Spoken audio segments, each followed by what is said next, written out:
Okay, welcome back everybody. Just wanted to go over the fifth investment property. This is our second cabin, our second Airbnb that we had bought.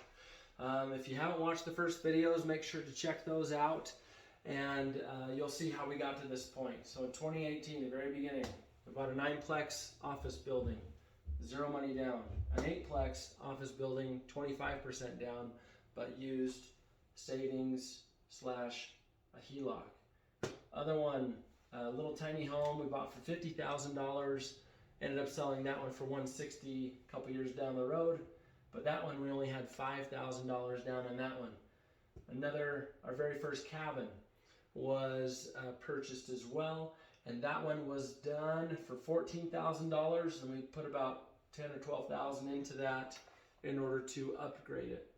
So fast forwarding now to where we are on the number 5 properties. Number 5, the fifth property that we had bought in 2018, and the last one in 2018 was another cabin.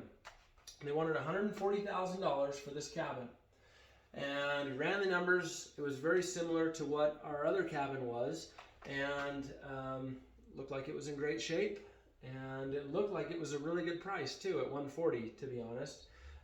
It was a little bit of a fixer-upper, which is also our bread and butter. But I want to talk about YouTube being your friend on fixing things up. It's great for renovations, how to paint properly, how to install tile, how to cut and do tile, tricks and ideas on laminate flooring, installing toilets, all these kind of things you guys can find for free on YouTube. And that's how we were able to renovate these so well for not a whole lot of money down. If we were sitting on a pile of cash and didn't want to do it, and we had other money that we were making elsewhere, then yeah, we probably could have been similar. But I really liked how it taught my kids how to work. I felt good about it, knowing it was done well. And my wife enjoys this kind of stuff as well. She loves to decorate all of these cabins and things that we get. So YouTube is your friend. A little trick on buying this. This worked out so well. So we had used other realtors in the past on these, and they've all gotten a nice commission. For those who don't know, whenever you're selling your home, you usually bank on about 8% going to sales costs. 6% of that goes to the realtors, 3% to the buying agent, 3% to the selling agent. And so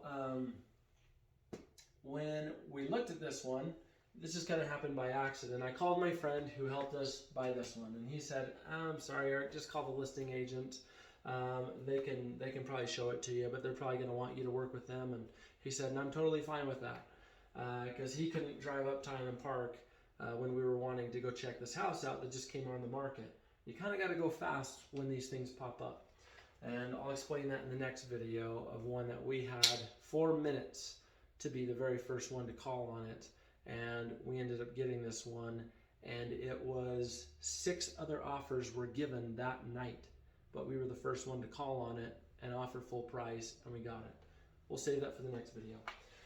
So what happened here was we called the listing agent on it, and we said, we don't have an agent that we're working with. Well, we have an agent, but we'll use you for this transaction. She says, I appreciate that. If I'm going to take my time to drive over to this cabin and show it to you.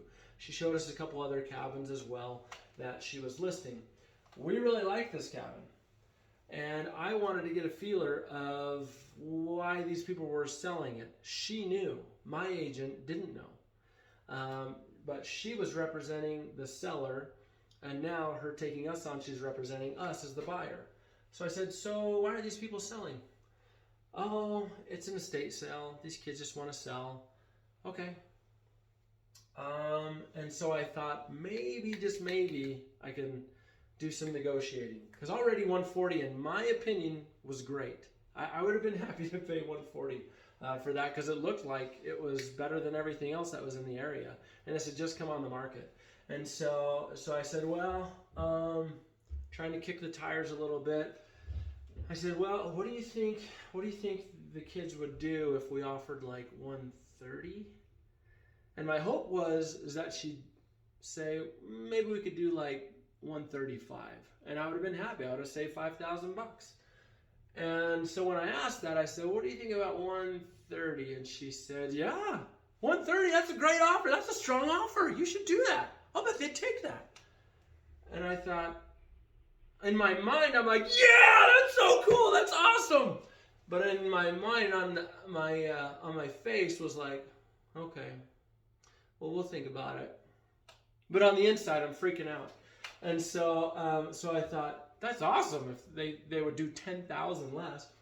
And so, so the night passes, and she calls us in the morning and says, hey, what did you and Misty think? I talked to the buyer or to the sellers, and they would do 130. And so I said, well, there was this and that. I don't even remember what I said. Maybe I said the way the leaves blew in the wind wasn't the right direction we were kind of hoping for. I don't know what it was. I just said something like, oh, we're still kind of looking at others. What do you think they do about 130 or 120? And then she paused and she's like, I don't know if I could talk them down that low. But she's getting double commissions. She wants to make things work. And so she called them up. Said 120. To them, they said, what about 124? And so I thought, that's amazing. That saved me 11.5% of what their asking price was by calling the agent. And so I don't care what this price is, call the listing agent and talk to them, because they might just, say something they shouldn't. So. But most agents, I think, are better than that. But anyways, she opened the door wide open for us doing that. And so that worked out to our favor. So so again, we already maxed out those two that bank said that they would do at 10% down. So couldn't go to Mountain America because we maxed those out. Well, I thought, was anyone even going to lend to us? Of course, I figured all this out before we even went looking for another one.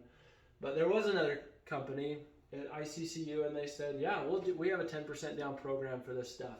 And they looked at all of these properties as income.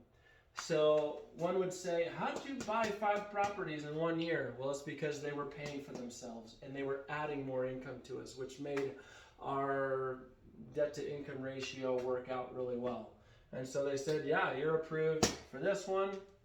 We just need $12,400 down, and we were into this other cabin. And so this one was awesome. And so I'll tell you why we sold this one and another one, and that'll be in another video. Actually, that'll be in the next video. So, but these ones worked out really great, because in 2020, when everyone was all shut down and things were going well, we were hanging out at these two cabins quite a bit. They're only like a half mile from each other. And so we would wear our masks, we would get our rubber gloves on, we'd fill up the gas tank, we'd take our food storage, and we'd hit the road, and we'd go spend time at Island Park renovating these, watching YouTube videos, having our kids go to school at the cabins, because we had high-speed internet at both of these places, and we were able to use them. We were able to hang out and have an amazing time together as a family. We all fixed them up together. We all painted together. The kids learned a lot. My oldest boys, they really gained a lot of knowledge in fixing up stuff, and really built their confidence quite a bit in doing that. And so, but had a prompting to sell both of these, but we'll talk about that in the next video. So if you haven't already, please subscribe, like, comment on what you would like to hear about, any other ideas and strategies that you would like to hear about, and we'll see you next time. Thanks.